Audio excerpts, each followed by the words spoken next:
Boa noite. Esperando o Diego entrar pra gente começar.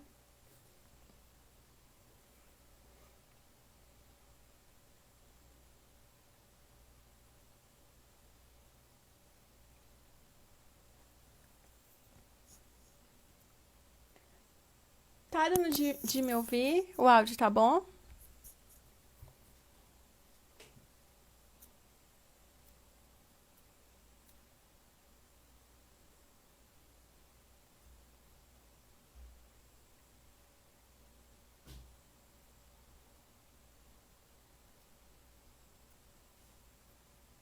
Obrigada.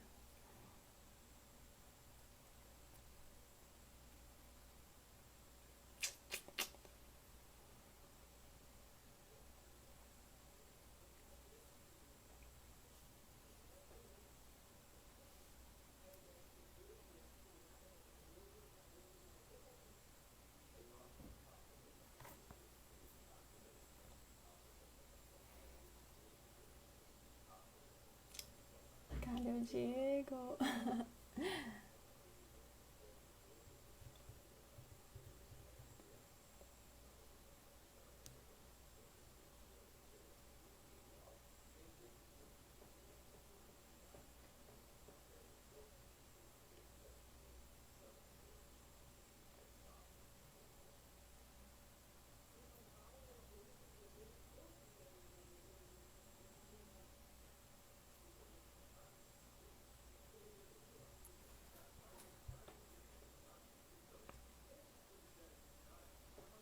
Entrou.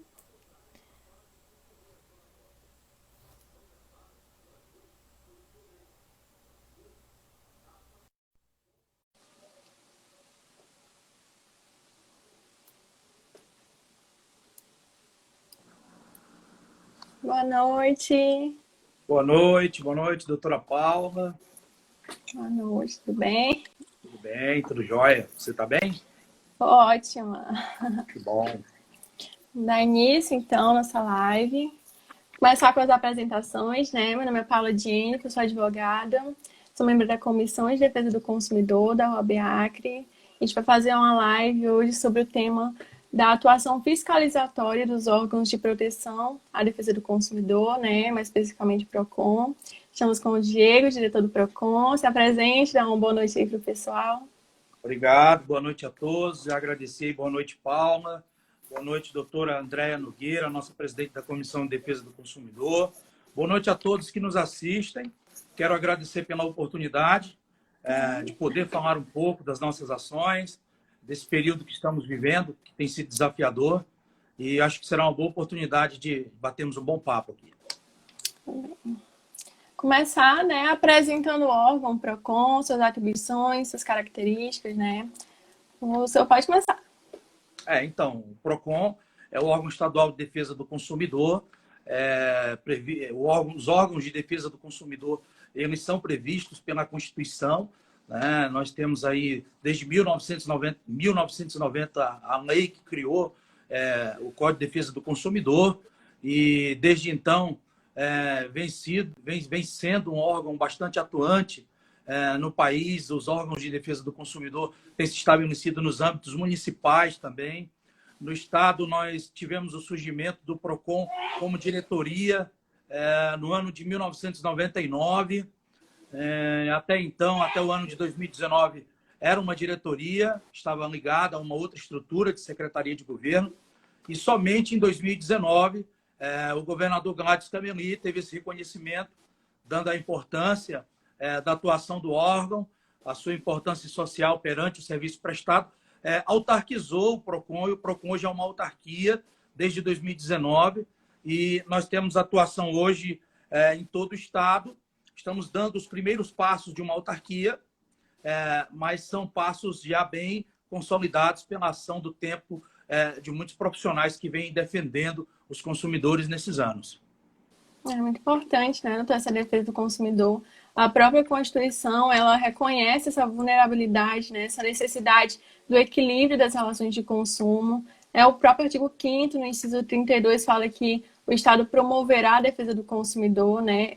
O próprio Código é previsto na Constituição, né, no ADCT, artigo 48. O artigo 105 do CDC, ele institui o Sistema Nacional de Defesa do Consumidor, que é composto por órgãos, por entidades públicas e privadas que atuam em torno desse tema. Além do PROCON, né, nós temos o Ministério Público, que atua na tutela dos direitos coletivos dos consumidores, temos a Defensoria. O CDC ele prevê a criação de delegacias especializadas, né, para apurar as infrações penais praticadas contra a relação de consumo. Então, nós somos tutelados de várias formas, em vários âmbitos, né? Civil, administrativo, penal, justamente por essa vulnerabilidade reconhecida que o consumidor ele tem. Exatamente. O consumidor sempre foi a parte mais vulnerável nessa relação, né? O direito do consumidor é um direito muito dinâmico. Costumo dizer que é um direito que nós estamos todos os dias tendo que procurar compreendê-lo, porque as relações são muito dinâmicas e a gente tem essa necessidade de estar buscando compreendê-lo cada dia. Como você disse, existem os parceiros dentro do Sistema Nacional de Defesa do Consumidor, né? O Ministério Público, as promotorias de defesa do consumidor são importantíssimas, a Defensoria Pública, as comissões, a Comissão de Defesa do Consumidor da OAB, que tem uma participação muito ativa nas pautas de interesse coletivo, nas pautas de interesse da população. As DECONs, né? É importante frisar isso no Estado. Nós já fomos uma DECON no início, o PROCON foi uma DECON, né? E hoje ela não existe. Nós precisamos, inclusive, impulsionar o legislativo, enfim, o executivo, para a criação da DECON, que tem sua importância nesse processo. Então, a gente tem feito a conscientização da importância desses órgãos para a sociedade. Estamos aí vivendo um período de pandemia e notoriamente, nós temos visto a importância de um órgão de defesa do consumidor num momento como esse, principalmente. Com certeza, doutor. Ainda mais nesse momento, né, que nós vemos vários fornecedores de maneira excessiva, assim, querendo... o consumidor ele se tornou bem mais vulnerável com a situação do que ele já era, né? Eu lembro que assim que o Ministério da Saúde começou a divulgar que o álcool 70, o álcool em gel, era eficaz ao combate do vírus, eu acho que não deu tempo nem de o fornecedor ele sofrer esse impacto, porque obviamente o preço iria subir, mas já duplicou, triplicou o valor dos produtos, né? Então é muito importante a atuação desses órgãos, né, nos direitos dos consumidores. Exatamente. Esse momento, infelizmente, além de tudo, ainda existe essa parte, né, de pessoas que deveriam colaborar com a sociedade, eles querem se aproveitar desse momento, querem tirar vantagem de quem já está tão fragilizado. A pandemia teve o estouro, ali, o pico dela, ali, já iniciando a segunda quinzena de março, e foi quando nós começamos a receber as denúncias de várias práticas abusivas que estariam acontecendo. Ali, os EPIs de proteção ao Covid foi o primeiro foco de denúncias ali, o álcool em gel, as máscaras, né? Houve um aumento excessivo de valores desses produtos. Nós entramos em campo, ali a Promotoria de Defesa do Consumidor identificou também as denúncias, nós fizemos uma ação conjunta, todas as farmácias, drogarias, as distribuidoras do segmento foram notificadas, nós passamos a fazer um monitoramento do preço desses produtos para tentar frear, para tentar diminuir esse tipo de prática que vinha acontecendo, né? Muito importante, doutor, essa ação, né? Porque o consumidor, ele é o primeiro a sentir e não tem o que recorrer, né? O consumidor, ele quer o produto, ele vai comprar, ele vai consumir, né? Justamente por ele não ter opção, ele é muito vulnerável. Então, se o fornecedor, se os estabelecimentos, eles aumentam esse valor, o consumidor, ele não tem o que recorrer, né? Pode reclamar da PROCON, pode correr atrás dos seus direitos, mas naquele momento ele vai ser lesado de alguma forma, vai sofrer um dano, um prejuízo, né? Exatamente. De alguma forma, nós vamos sempre atuar para diminuir aquele tipo de prática, para coibir esse tipo de prática. Durante a pandemia tem sido desafiador, porque nós percebemos com as nossas fiscalizações que é uma cadeia comercial, esse tipo de produto, esses tipos de produtos que têm sido mais demandados na pandemia, eles fazem parte de uma cadeia comercial que tem se aproveitado da pandemia, se aproveitado da vulnerabilidade das pessoas. E aí isso começa lá no fabricante, nas grandes produções, começam a fazer o represamento ali de mercadorias em grande volume para venderem a preço que quer. E aí o comerciante que está na ponta, infelizmente, às vezes acaba refém daquilo, acaba comprando um produto já superfaturado e acaba tendo que passar na ponta para o consumidor final, que é sempre o mais atingido, que mais sofre com tudo isso, né?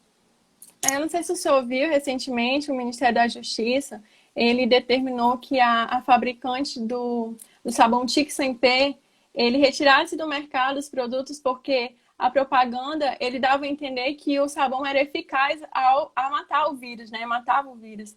E aí, essa ação foi movida...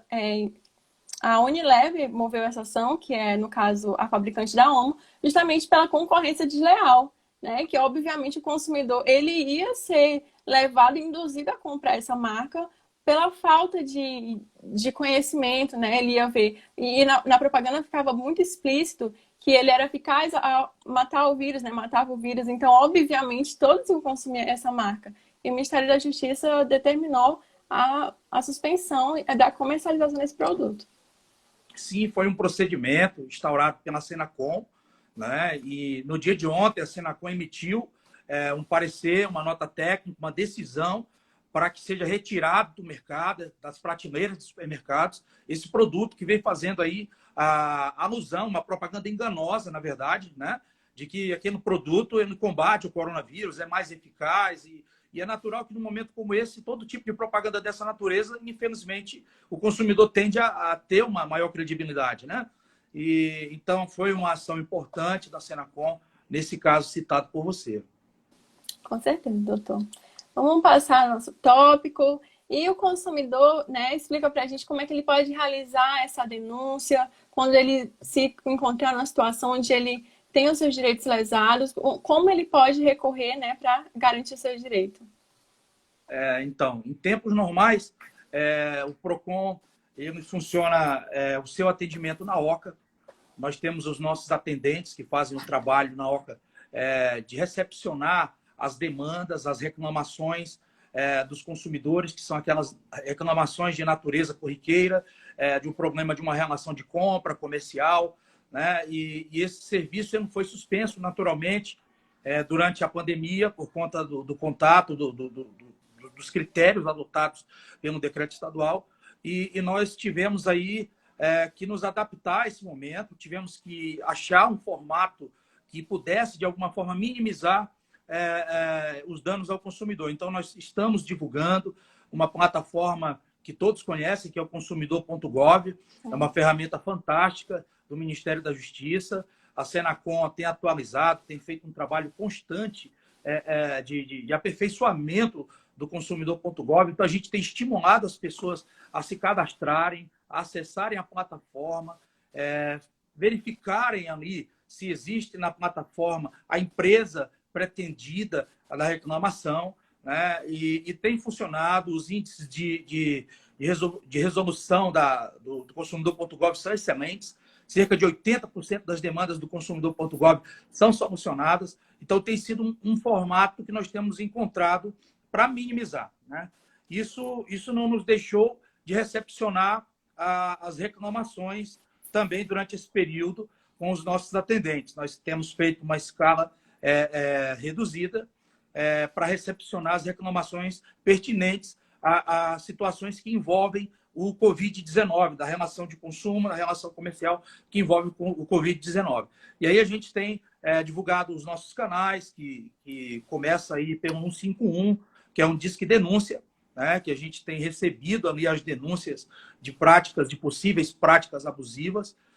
O nosso e-mail, que é o procon.acre@gov.br, também tem sido um canal de comunicação e temos até aqui conseguido dar algum retorno para a população que tem nos demandado nesse período.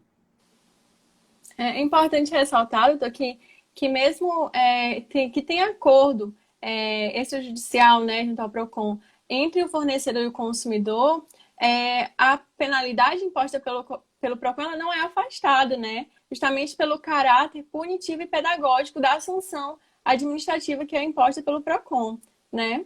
Então, é muito importante que mesmo que, por exemplo, se o consumidor ele recebe uma decisão favorável judicialmente, nada impede ele representar junto ao PROCON contra essa mesma empresa, contra essa mesma infração, a fim de que tenha uma sanção administrativa, né? Para que aquela empresa não venha mais praticar aquele ato. Exatamente. Ainda que o PROCON seja visto com essa imagem de caráter punitivo, esse não é o nosso principal objetivo, mas que nós usamos quando necessário. O nosso principal objetivo sempre é harmonizar essa relação, é sempre dar a solução da demanda do consumidor, resguardando o direito também dos fornecedores, dos lojistas, dos comerciantes.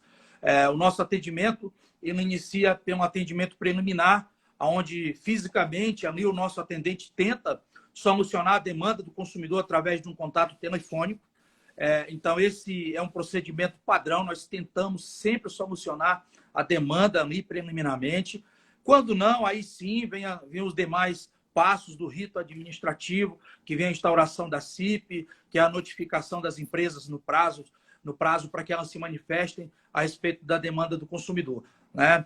É importante destacar que o PROCON não tem essa natureza, digamos, de reparar danos, indenizações, etc., de outra natureza, mas nós não nos furtamos de orientar, a gente encaminha aos juizados especiais cíveis, a gente tem feito esse trabalho também, porque faz parte ali, o consumidor, quando nos procura, ele está extremamente vulnerável, ele está carente de qualquer informação. Então, o consumidor orientado é um consumidor que estará sendo amparado sempre. Exatamente, doutor. É justamente isso, o consumidor, quando ele é lesado, ele obviamente quer a reparação do dano dele, né? E procura o PROCON, mas na verdade o PROCON ele vai atuar aquela empresa, impor uma sanção, não por causa da lesão ao consumidor, mas pela lesão às normas consumeristas, né? Exatamente. Essas normas são estabelecidas, né, pelo Código de Defesa do Consumidor. São quase 20 sanções estabelecidas para esse tipo de punição, né, que vai desde a advertência, a aplicação de multa, cassação de alvarás, cassações de várias naturezas que fazem parte de um rol punitivo do Código de Defesa do Consumidor. Inclusive, nós temos aplicado durante esse período da pandemia em várias ações que nós temos tido aí para resguardar direitos. Certo. Nós temos aqui uma pergunta da doutora Larissa. Ela perguntou se as reclamações dos consumidores podem ser feitas também por e-mail. Sim, as reclamações estão sendo recepcionadas. O e-mail é o procon.acre@gov.br. Essas reclamações elas estão sendo recepcionadas quando não fazem parte de relações ligadas ao Covid, relações consumeristas ligadas ao Covid. As respostas têm sido no sentido de orientar a fazer a reclamação na plataforma do consumidor.gov. Temos outra pergunta aqui, da doutora Andréia. O PROCON pode atuar como mediador com as escolas quanto à redução de mensalidade? É um tema bastante polêmico. Sim, nós podemos. Esse tem sido um tema polêmico no país, né? Existem várias notas técnicas de vários órgãos de defesa do consumidor. Tenho acompanhado diariamente com meus colegas diretores de PROCONs do Brasil inteiro. Esse tem sido um tema muito polêmico, tem sido levado à via da judicialização em alguns estados. As decisões elas estão sofrendo reformas já em instâncias superiores. Então, tem sido uma verdadeira confusão esse tema. Então, nós acreditamos que o melhor caminho para a solução dessa demanda de momento é a harmonização, é a intermediação, é a orientação para que ambas as partes possam minimizar o dano causado por esse problema tão grave que atingiu todos aí, que é o coronavírus. Certo, doutor. Passando aqui mais um tópico nosso, né? Já foi citado o consumidor.gov, mas eu poderia explicar de uma forma mais profunda, assim. Ele é um serviço público, né, gratuito, que permite essa interlocução direta entre o fornecedor e o consumidor, buscando uma forma mais célere, né, da solução dos conflitos. Ele tem sido de grande ajuda, principalmente nesse momento, né, doutor? Sem dúvida. Como eu falei anteriormente, o índice de resolução de demandas do consumidor.gov é altíssimo, cerca de 80% ou mais dessas demandas são solucionadas. O prazo é bem curto, é um prazo de 10 dias. Por ser uma plataforma nacional, as empresas que prezam pelo capital publicitário, elas tendem a dar uma atenção imediata às demandas do consumidor.gov. Então, tem sido bem exitoso o resultado dos consumidores que têm demandado o consumidor.gov. Essa versão ela está disponível apenas para Android, ela não está disponível para iOS, né? Mas isso não impede de você acessar a plataforma mesmo pela web. Então, a gente tem intensificado, vamos intensificar ainda mais por conta do período que a gente está vivendo e o consumidor precisa ser atendido. O fornecedor, né, não é obrigatório ele se inscrever, né? Mas caso ele queira, como ele faz? Qual é o procedimento para ele fazer parte dessa plataforma? Então, quem estabelece esse rol, esses reclamados, no caso, essas empresas, é o consumidor.gov, né? Os PROCONs podem recepcionar a solicitação dessas empresas, envia para a Senacom, e a Senacom é quem faz todo o procedimento administrativo de cadastramento dessas empresas, né? Aqui no estado nós temos, não são muitas, mas são empresas macros, estão sempre entre as mais demandadas também pelo PROCON, é importante frisar isso, né? Então o consumidor certamente vai encontrar sempre alguma solução lá no consumidor.gov. Entendi. Vamos falar um pouquinho das fiscalizações, né, que tem acontecido aí bastante, de uma forma muito, né, recorrente, né? Nós podemos ver a atuação do PROCON bem atuante nessa época. E parabéns até para todos os órgãos, né, que têm atuado junto ao PROCON. É muito importante essa segurança jurídica, né, que o consumidor ele possa ver que os direitos dele estão sendo protegidos, estão sendo resguardados, né? Explica um pouquinho como funciona a fiscalização, como recebe a denúncia, qual é o critério para a escolha de qual estabelecimento fiscalizar? Então, doutora, nós temos tido um período que tem nos demandado e nós temos conseguido dar o resultado das demandas graças à união do Sistema Estadual de Defesa do Consumidor. Aí eu quero destacar a Promotoria de Defesa do Consumidor, a Comissão de Defesa do Consumidor da OAB, a Defensoria Pública, né? Também a Comissão de Defesa do Consumidor da Assembleia Legislativa, que tem nos dado bastante apoio nas pautas do Legislativo. E esse trabalho tem sido desafiador, porque nós retomamos as ações de fiscalização no meio de pandemia, onde, naturalmente, temos que nos submetermos aos riscos, né? E aí eu quero aqui destacar a importância dos nossos fiscais, a ousadia, a coragem desses fiscais que não têm medido esforços, não têm temido o que pode acontecer com a saúde de cada um. E nós temos enfrentado esse debate de frente. As demandas surgiram naturalmente logo que se iniciou pelo tipo de prática que vem se praticando, vem se anunciando, abusividade de preços de vários gêneros. Começou ali com os medicamentos, com os equipamentos de proteção individual. Na sequência, nós tivemos aí uma série de denúncias do aumento dos preços de produtos que compõem a cesta básica, que foram os supermercados, atacadistas, né? Nós tivemos aí, nesse período, os combustíveis, né, que também entrou nessa pauta. Nós tivemos aí a questão também da prestação do serviço de saúde por hospital particular, que também tem sido objeto de fiscalização da nossa parte. Então, nós temos selecionado essas demandas de acordo com o interesse coletivo, interesse público, da sua maioria, né? Então, essas pautas foram as mais definidas, justamente por conta do maior número de denúncias a respeito dos temas. E a gente também tem atuado em outras pautas. Durante o período da telefonia, tem sido alvo de fiscalização, né, de notificação do PROCON, a região do Juruá, aí o município de Cruzeiro do Sul, que tem a segunda maior população do estado, tem sido afetado com a má prestação dos serviços de telefonia. Somente no mês de maio foram 3 apagões de telefonia. E esse, por sua natureza, já é um serviço essencial. Imagine-se num tempo de pandemia, né? É um serviço, na verdade, de sobrevivência. Não é um serviço essencial, é um serviço de sobrevivência, de comunicação dos serviços de saúde, de alguma forma de movimentação da economia local através dos sistemas instalados, que é o delivery, o drive-thru, que se utiliza o telefone ali para fazer seus pedidos. Então, o prejuízo é incalculável para muitos comerciantes nessa região. Nós tivemos aí 2 ações junto aí ao promotor de Cruzeiro do Sul, doutor Iverson Bueno, que também é promotor de defesa do consumidor no município. Recentemente, nós notificamos a Oi, que é quem presta o serviço através de sua fibra óptica na região, e ela está no prazo de resposta, e esperamos que essa resposta ela tenha alguma efetividade na reparação dos danos. Caso contrário, se não houver, o PROCON vai autuar, vai multar, vai tomar as medidas. Existem várias previsões para isso. O que não se pode é deixar uma população, uma região do Estado, refém da má prestação de um serviço que se paga tão caro por ele. Isso mesmo. É importante também, doutor, sempre respeitar a defesa, né, desses estabelecimentos, respeitar o contraditório, a ampla defesa. Eles se defendem junto ao PROCON mesmo, como é feita esse processo até a imposição da penalidade.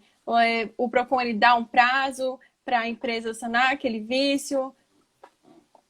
Então, sim, como todo devido processo legal, existe aí o direito da ampla defesa de todos os notificados, fiscalizados. Então, o nosso primeiro contato é um auto de constatação, que é para verificar a veracidade, o prosseguimento da denúncia feita, né? Quando identificado ali, é feito um auto de constatação com prazo de 10 dias para a defesa da empresa, né? Configurado o dano e a resposta não atendendo, aí sim vem um segundo passo, que é o auto de infração, que são as sanções aplicadas, e essas sanções são aplicadas de acordo com a gravidade, de acordo com o dano causado. E aí são vários fatores que são levados em conta, a reincidência daquele tipo de prática, enfim. O processo legal ele tem que ser e deve e será sempre obedecido, aí, respeitando o direito de defesa de todos que fazem parte desse tipo de relação. Muito bem, doutor. Nós temos visto muito, né, a atuação do PROCON na mídia, né, nos sites, e recentemente houve uma apreensão, né, de produtos que inadequados ao consumo no estabelecimento Mineirão. Foi junto com a Vigilância Sanitária, né, o Ministério Público, salvo engano. Como se deu essa ação? Queria que você explicasse um pouquinho para a gente. Então, aí eu destaco a importância dos parceiros, né, do Sistema Estadual de Defesa do Consumidor. A doutora Alessandra Marques, através da Promotoria de Defesa do Consumidor, já vinha recebendo denúncias de pessoas que estavam formalizando que o supermercado, que o atacarejo, o Mineirão, estava vendendo produtos impróprios para o consumo, né? E nos foi solicitado, nós recebemos também reclamações nesse sentido, e nos foi requisitado uma fiscalização no local. Nós contamos aí com a parceria da Vigilância Sanitária Municipal, né? Eu quero destacar a importância desse trabalho também dos fiscais de vigilância sanitária nesse período, né? E ao chegar, nós constatamos que, de fato, ali existiam produtos sendo vendidos de forma imprópria, produtos congelados, né? Frango, todo tipo de produto de consumo congelado estavam nas prateleiras de forma imprópria. O congelamento não atendia aos padrões estabelecidos pelos fabricantes. Os refrigeradores ali, os balcões, eles já nem resfriavam mais, sequer congelavam. Imagina como estavam esses produtos, totalmente impróprios para o consumo. E foi apreendido ali, naquele ato, 2 toneladas de alimentos ali impróprios, que foram descartados no lixão, no aterro municipal de Rio Branco. O consumidor, quando ele adquire um produto, né, impróprio para uso, com vício, com defeito, ele tem o direito, né, de ser ressarcido, tem o direito à indenização. Isso vem previsto no artigo 12 do CDC, né? Muito importante o consumidor saber os direitos que ele tem, né? E o STJ ele fala que o consumidor ele não precisa ingerir o produto para receber essa indenização? Porque o simples fato de estar à venda põe em risco o consumidor. Com certeza, esse tipo de prática é passivo de várias reparações no âmbito judicial. Então, assim, os consumidores que se sentirem lesados, que foram lesados, eles podem e devem recorrer à via judicial para a reparação desse tipo de dano. Imagine-se, em qualquer tempo, seria inadmissível um supermercado ou qualquer outro estabelecimento vender produtos em próprio consumo. Imagine-se durante uma pandemia, onde nós não temos hospitais, nós não temos médicos, nós não temos o serviço de saúde funcionando como deveria por conta da superlotação de hospitais, a pessoa vai, ingere, consome o alimento daquele, ela está entregue à sorte, né? Então, na verdade, é uma ação de defesa da vida também, que os órgãos de defesa do consumidor promovem nesse momento com esse tipo de ação. Com certeza. A gente tem uma pergunta aqui da doutora Andréia. Ela perguntou se há incineração antes do descarte desses alimentos impróprios. Então, esse descarte é ofício da vigilância sanitária, porém, nesse ato nós acompanhamos, né, o descarte desses produtos. Eles são descartados no aterro municipal, é feito todo um registro documental antes do descarte desses produtos, e eles não são incinerados, eles são despejados, mesmo lá no lixão, de acordo com como todos os produtos desse tipo de produto é descartado no aterro municipal. Certo. Teve também uma operação nos postos de gasolina, né? Conta um pouquinho sobre essas reclamações que houveram, um pouquinho do que foi feito. Tem sido uma verdadeira saga acompanhar, fazer o monitoramento de preços dos combustíveis. Tem sido a atenção primária também da Promotoria de Defesa do Consumidor. A doutora Alessandra Marques tem tido atenção especial com essa demanda. Nós tivemos aí no mês de abril, a Petrobras anunciou 3 reduções e foi o período em que nós começamos a fazer ali as fiscalizações nos postos para saber se esses postos estavam repassando a redução dos preços na bomba, desses valores na bomba para o consumidor. E a gente percebeu que logo no início não estavam. E depois ali, de uma série de fiscalizações do PROCON, começaram a repassar assim, muito timidamente a diminuição nos valores dos combustíveis, né? Nós chegamos a ter a gasolina a R$ 3,85 em postos da capital. E na sequência nós fomos surpreendidos aí por 3 seguidos aumentos dos combustíveis pela Petrobras. Só no mês de maio foram 3 aumentos consecutivos. E nós fizemos um monitoramento de acordo com os 3 aumentos. Porque o que nós queremos constatar é se os postos estão repassando o aumento ao mesmo tempo em que a Petrobras anuncia o reajuste nos preços. Porque quando a gente percebeu que quando é para repassar a diminuição, levava ali semanas se a gente estivesse lá fiscalizando. Então, agora a gente quer identificar se quando foi feito, tem sido repassado, esses aumentos estão sendo repassados de imediato, né? Porque aí é o tipo de prática coibida, né? Existe uma série de fatores que precisam ser respeitados, o estoque desse produto, se já foi comprado com novo preço, os valores aí a gente tem feito solicitação de planilhas de custos de períodos anteriores para justamente o núcleo técnico da Promotoria de Defesa do Consumidor, do Ministério Público, está fazendo um trabalho de levantamento para saber se essa prática está sendo abusiva. Certo. A gente tem uma pergunta aqui, doutor, do Ferdi Neto. Ele pergunta se existe alguma orovidência judicial contra os postos de gasolina, parte do PROCON, e que medidas têm sido adotadas administrativamente. Acho que já foi respondido, né, doutor, com a sua fala. Então, exatamente. São 52 postos na capital. Esses 52 postos têm sido fiscalizados rotineiramente.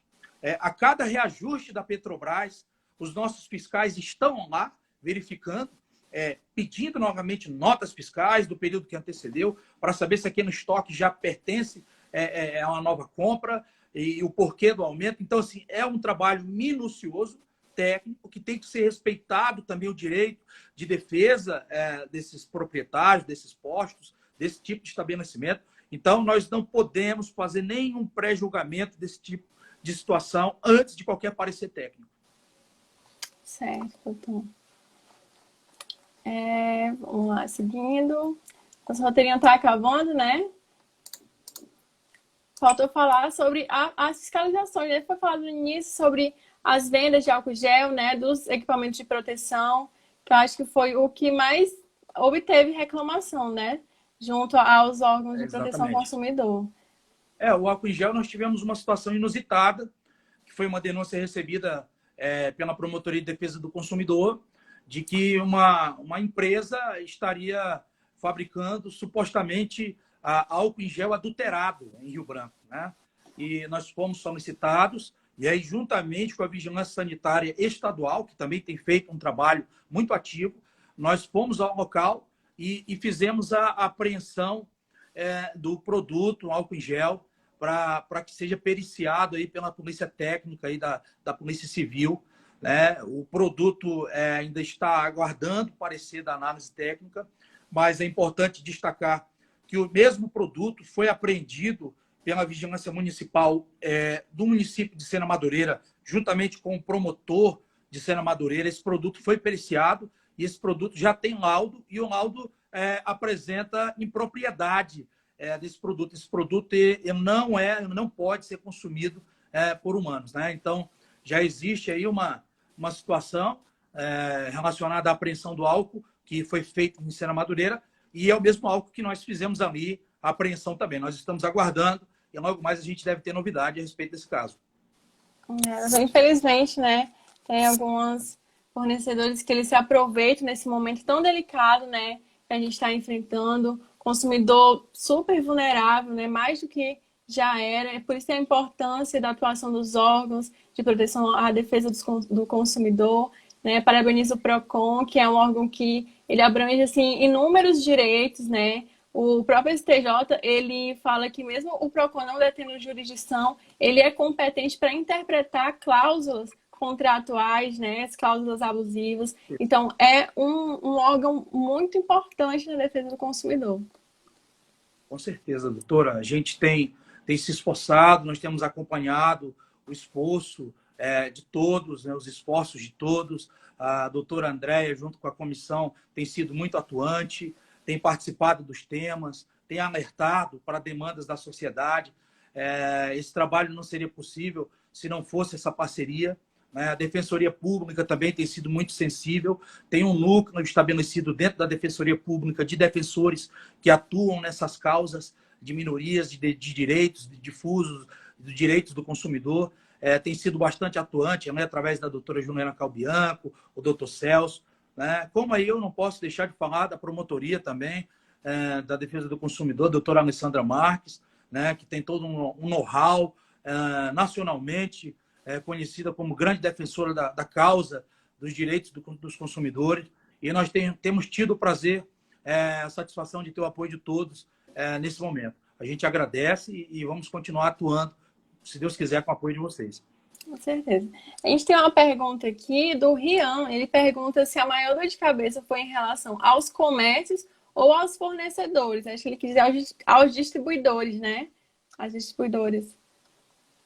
Na verdade, a dor de cabeça ela é generalizada, né? Ela não tem um ponto específico, porque essa relação de práticas de preços, eu tenho dito que o grande problema é ser uma cadeia comercial. Ela começa lá em cima. E na maioria dos casos, vai muito além da competência de um PROCON, de um órgão de defesa do consumidor. Aí entram as questões mesmo de governo, de Estado, da União. Né? Ao meu ponto de vista, a Senacom deveria estar sendo mais dura, mais incisiva, mais rígida no controle, na prática das grandes produções. O Ministério da Economia deveria estar implantando políticas mais incisivas para resguardar direitos, né? O Ministério da Agricultura monitorando as cadeias de produções dos produtos de grande valor de mercado internacional, que são os grãos. Então, a gente tem uma série de ações que nessa cadeia precisam também serem colocadas para que a população, de fato, sinta o resultado. Enquanto isso, o PROCON vai fazendo o seu trabalho, identificando, fiscalizando, monitorando, reparando o máximo que pudermos fazer ali para que o consumidor se sinta amparado. Certo. Perguntaram aqui, doutor, qual foi a maior demanda que o Procon recebeu nesse período, né, nesse período de pandemia? Certo. Olha, são 52 postos, né, de combustíveis, fiscalizados aí em um mês, 3 vezes, imagine só, né? Entre supermercados, atacadistas, atacarejos, distribuidoras, granjas, laticínios, que também foram notificados, são mais de 80, né? São mais de 80 notificados, né? As farmácias, que nós fizemos juntos aí uma ação com o Conselho Regional de Farmácias e o MP, também tem um número gigantesco na cidade, como todos sabem. Então, nós não temos ainda como mensurar qual foi a maior, ou se está por vir a maior, porque, infelizmente, ainda estamos vivendo a pandemia. Então, nós estamos atentos às práticas, nós estamos atentos às demandas que possam surgir ainda no meio de tudo isso, né? Mas, certamente, tem sido a abusividade de preços aí em produtos de gêneros alimentícios, nos produtos inicialmente lá de proteção ao Covid. Certo, doutor. Muito importante, né? O consumidor sempre estar atento aos direitos dele, às informações do produto. Fugindo aqui um pouco do assunto, não sei se você ouviu essa lei 14.010, que ela suspende a aplicação do artigo 49 do CDC, né, que trata do direito de arrependimento nos casos de alimentos perecíveis e medicamentos, né? Então, o consumidor, ele está super, hiper vulnerável durante esse período, tem que prestar bastante atenção nos direitos, né? Se está sendo, se o estabelecimento está obedecendo às normas, né, que vem previsto no CDC. Exatamente. Durante a pandemia, o governo federal editou uma medida provisória que paralisou ali o aumento de medicamentos num prazo de 60 dias. Nós notificamos toda a rede que vende esse tipo de produtos na cidade, no estado, da proibição do aumento de produtos num prazo de 60 dias. Esse prazo, essa medida provisória se encerrou no dia 1º de junho e, infelizmente, não foi renovado. E nós estamos atentos aí, porque já começam a surgir denúncias de aumentos injustificados de medicamentos, aí, principalmente dos medicamentos utilizados no combate ao Covid, nos medicamentos que fazem parte do protocolo da rede SUS.